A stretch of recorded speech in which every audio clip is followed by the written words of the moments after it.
as someone who just quit and start, right, it's always about the first million. So I got my second year, I got my third year, first revenue, the first profit. So this was some of my unforgettable moments. I'm in the car care industry, the chemical industry, but my background is actually in electrical, electronic, so totally different industry.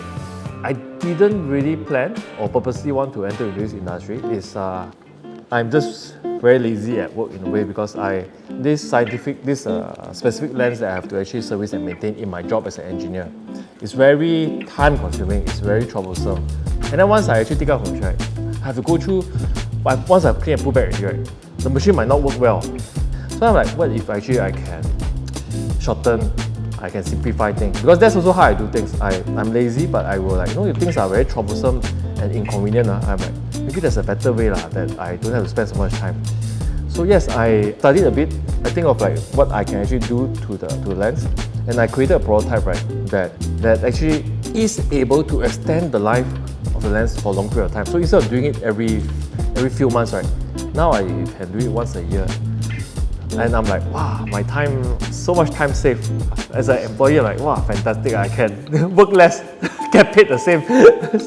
But then it was rejected, the idea was totally rejected. Because the problem is, right, I cut short maintenance, I do less. Means the customer don't need to pay more money to do more maintenance. And at the same time, my wife was pressuring me, it's you drive, because my job requires me to drive from KL to Penang, KL to Johor, every week. And then Malaysia, now you see the rain is quite bad, keep raining and everything, it's dangerous. I'm like, yeah, I'll find a solution, but the product in the market does not last long. Every week have to reapply. I said, I want me to do this every week, I'm too lazy to do it. Then I'm like, I actually had a prototype. What if I actually put this on the car windscreen because both also glass, right? So I put it on car, right? Put it on, applied, and wow, lasts for 6 months. I was very happy. I don't have to apply every day. Solved my wife complaint. The other side is I got a use for a product already. Then I think back, I shouldn't be the only one having this problem, right? So I sell part-time. And then eventually it actually meet my salary requirement. Then I'm like, okay lah, quit the job, just go full-time and do this. So that's how I suddenly end up in this industry already. But the difficulty is after I quit and I go out because if you just rely on online, right, it's not enough, it's too slow. So that's when I go out and then I do door-to-door sales. I go to a workshop. It's very difficult. A lot of people what is this Malaysian product? Can meh? Cannot lah.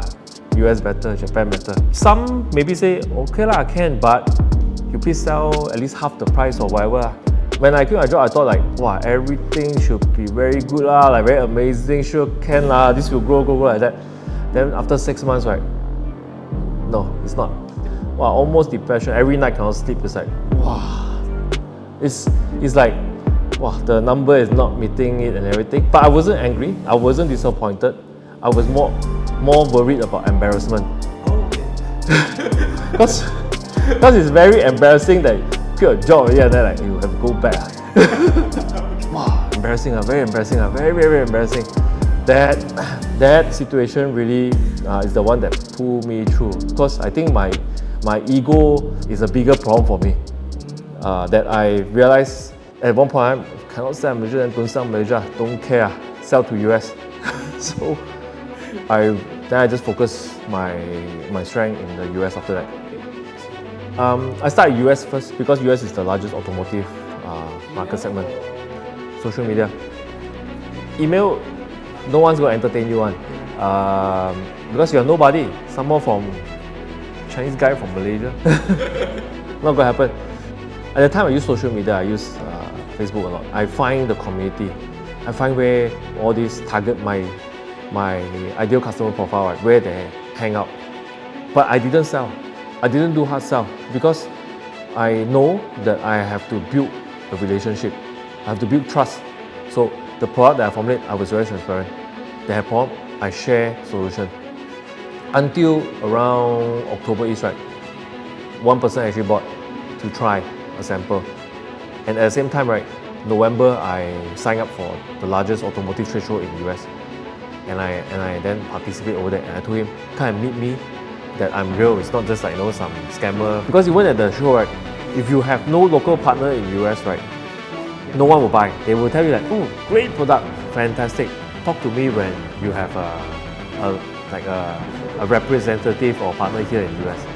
For this, right, is we work with our partner. They are the contractor to maintain the enforcement plate, and then they become more willing to share to their peers, and that's how the US kind of started over there. So when it comes to coating, right, there's no perfect system. Whatever that we have the technology from 10 years ago, right, compared to now, technology is different, so we can actually make improvement.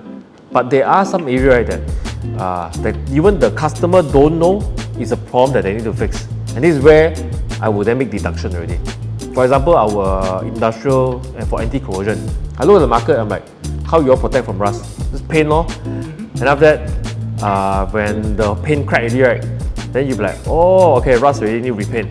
But that is a problem because the steel structure spoiled already, your undercarriage of the vehicle also damaged already.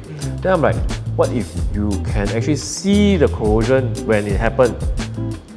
Then based on the theory, I'm like, oh, okay, maybe we can actually work out a solution that give equal or much better performance, but you can see it when it happens. When it happens, right, you remove that small part of the coating and then you remove the rust, then you coat it back again. That was my theory. So I go a lot on theory basis, then we work out the prototype. So when we launched the product, we were one of the only one in the world, right, that actually have a very high performance, transparent system, organic, without any heavy chemicals inside there. I think my advice to anyone who wants to start, right, the younger one, is just start with me, but start small.